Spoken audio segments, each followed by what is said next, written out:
Kasunod ng pagbangga ng mga barko ng China sa mga barko ng Pilipinas, naglabas ng joint statement ang Defense Departments ng Pilipinas at Amerika kaugnay sa kung anong mangyayari kung may umatake sa sasakyan ng militar o Coast Guard. May bilin din ng Pangulo sa mga bagong general ng sandatahang lakas.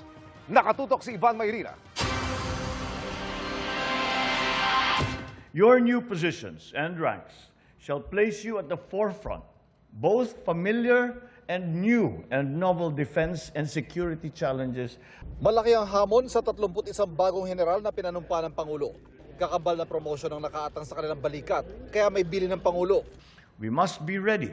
Our armed forces must be capable of securing and defending the archipelago from emerging threats.